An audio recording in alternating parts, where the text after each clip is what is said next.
पद्मावती जैन आप लोगों का स्टडी पॉइंट में स्वागत करती हूँ। आज हम बात करने वाले हैं समामेलन से पूर्व तथा बाद के लाभ हानि से। आज ये दोस्तों, जब कंपनी का समामेलन होता है तो उससे पूर्व होने वाले लाभ हानि और उसके बाद होने वाले लाभ हानि से क्या अर्थ है, उसका मतलब क्या है, आज हम पूरा उसके बारे में डिस्कस करेंगे। तो जल्दी से आ जाइए दोस्तों, आज की क्लास शुरू करते हैं। Let's begin.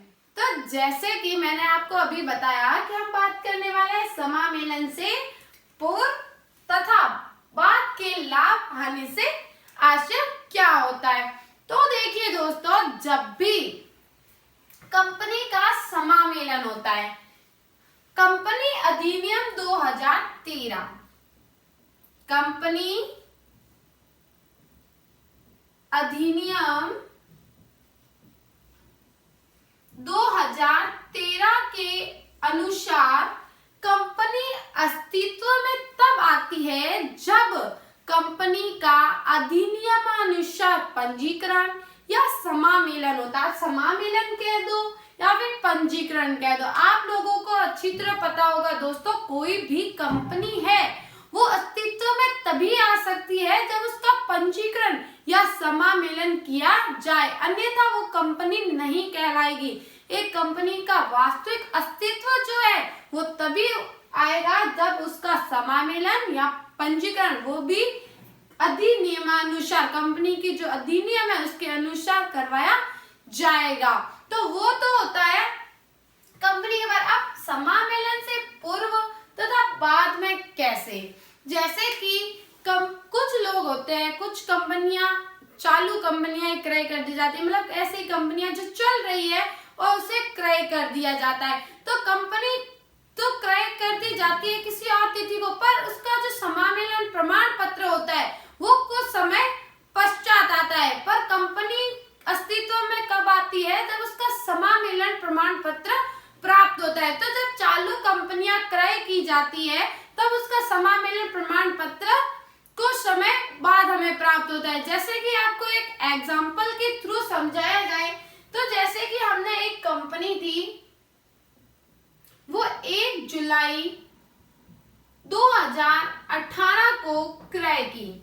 1 जुलाई 2018 को हमने क्रय की और उसका जो समामेलन प्रमाण पत्र था वो हमको 1 नवंबर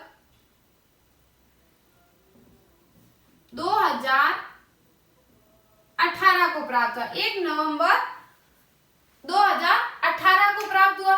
तो 1 जुलाई से 1 नवंबर के मध्य जितना भी प्रॉफिट हुआ है, वास्तविकता में देखा जाए तो हमारी कंपनी अस्तित्व में कब आई, 1 नवंबर को, क्योंकि जब हमारे को समामेलन प्रमाण पत्र प्राप्त होगा तभी वास्तविकता में कंपनी अस्तित्व में आई। तो 1 नवंबर को अस्तित्व में आई। अगर देखा जाए तो कंपनी तो 1 नवंबर को अस्तित्व में आई, तो उससे पहले जो भी प्रॉफिट हुआ है उसका कैसा रहा, उसका क्या अर्थ है, उसका क्या अस्तित्व है। तो दोस्तों, जो भी 1 नवंबर मतलब 1 जुलाई से लगाकर 31 अक्टूबर तक जितना भी प्रॉफिट हुआ है वो दोस्तों कहलाएगा समामेलन से पूर्व का लाभ या हानि।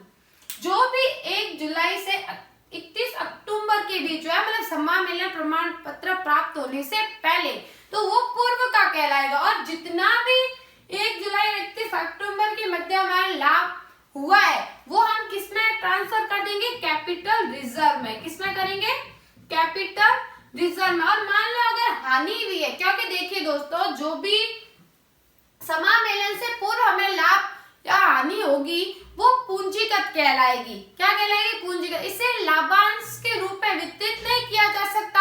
ये पूंजीगत लाभ मानते हुए कैपिटल रिजर्व में, या पूंजीगत हानि मानते हुए इसको गुडविल अकाउंट में ट्रांसफर कर दिया जाएगा। अगर लाभ है तो कैपिटल रिजर्व में और हानि है तो गुडविल अकाउंट में ट्रांसफर कर दिया जाएगा। तो दोस्तों, समझ में आ रहा है ना कि समामेलन से पूर्व लाभ था, हानि क्या हो गई, जो मतलब समामेलन प्रमाण पत्र प्राप्त होने से पहले हमें जितना भी प्रॉफिट हुआ है, बेनिफिट हुआ है, जितना भी लॉस हुआ है वो हमारे लिए पूंजीगत है। और उसे पूंजीगत मानते हुए हम कैपिटल, अगर लाभ है तो कैपिटल रिजर्व में डाल देंगे और हानि है तो गुडविल अकाउंट में डाल देंगे। पर उससे लाभांश के रूप में वितरित नहीं किया जा सकता है।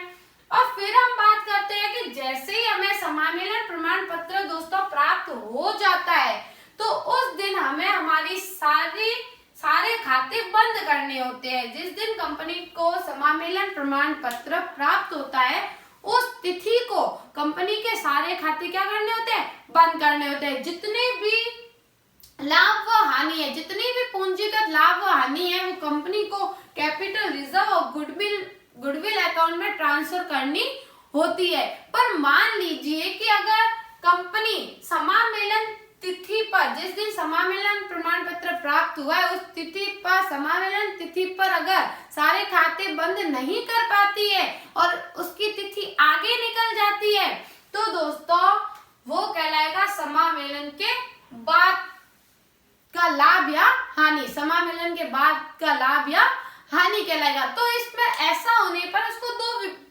भागों में बांटा जा सकता है, दो रूप में विभक्त किया जा सकता है। जैसे कि मान लीजिए 1 जुलाई से 1 नवंबर के बीच में जितना भी प्रॉफिट, मतलब 1 जुलाई से 31 अक्टूबर के बीच में जितना भी प्रॉफिट हुआ है वो क्या कहलाएगा, समामेलन से पूर्व का लाभ या हानि।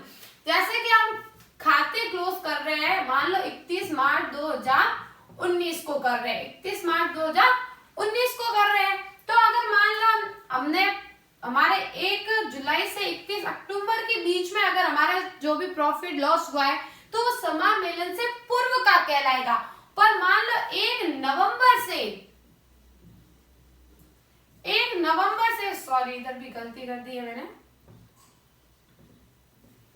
1 नवंबर से 1 नवंबर 2018 से 31 मार्च 2019 के बीच में जितना भी प्रॉफिट लॉस होगा वो समामेलन के बाद का लाभ या हानि कहलाएगा। तो दोस्तों आपको बहुत ही अच्छे से समझ में आ गया होगा। और अगर आपको कोई भी दिक्कत हो आप नीचे जाके कमेंट बॉक्स में बता सकते हो कि क्या आपको दिक्कत है। आप जैसे कि आप फिर से एक अच्छी तरीके से समझ लीजिए, समामेलन से पूर्व तथा बाद के लाभ हानि से क्या आशय होता है। तो दोस्तों आपको पता होना चाहिए कि कंपनी अस्तित्व में तभी आएगी जब उसको समामेलन प्रमाण पत्र प्राप्त होगा। कई बार होता है कि चालू कंपनी को ही क्रय कर लिया जाता है, तो जब चालू कंपनी क्रय की जाती है तो क्रय तिथि से लेकर जब तक उसका समामेलन प्रमाण पत्र प्राप्त होता है उस तिथि तक जितना भी प्रॉफिट या लॉस होता है उसे हम पूंजीगत मानते हैं, और पूंजीगत मानते हुए प्रॉफिट को कैपिटल रिजर्व में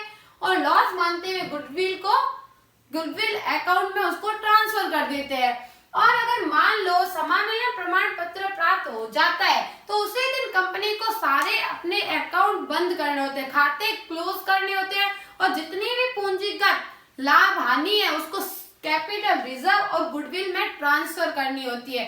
और मान लो अगर वो किसी कारणवश वो नहीं बना पाते हैं खाते, आगे अपने अंतिम खाते आगे की तिथि में अगर बनाते हैं तो बाद का लाभ या हानि कहलाएगा, समामेलन के बाद का लाभ या हानि कहलाएगा। तो दो तरीके से देखा जा सकता है कि 1 जुलाई से 31 अक्टूबर, जैसे कि हमने एक एग्जांपल ले रखा है, 1 जुलाई 2018 को हमने कोई भी चालू व्यवसाय क्रय कर लिया और हमें समामेलन प्रमाण पत्र प्राप्त हुआ है 1 नवंबर 2018 को। तो 1 जुलाई से 31 अक्टूबर तक जो भी हमें प्रॉफिट या लॉस हुआ है वो समामेलन से पूर्व का यानी पहले का है, और 1 नवंबर से 31 मार्च तक का जो हुआ, इधर देखिए ईयर कौन सा, ये 2018 और ये 2019 है, तो ये समामेलन का बाद का लाभ या हानि कहलाएगा। तो दोस्तों मैं पूरी आशा करती हूँ कि आपको बहुत अच्छे से समझ में आ गया होगा। और दोस्तों अगर आप लोगों को वाकई में समझ आया है, चैनल अच्छा लगा है, तो प्लीज जाके जल्दी से, अभी तक आपने सब्सक्राइब नहीं किया है तो सब्सक्राइब कर दीजिए, लाइक कर दीजिए, शेयर कर दीजिए और एक छोटा सा प्यारा सा कमेंट भी कर दीजिए। Thank you so much.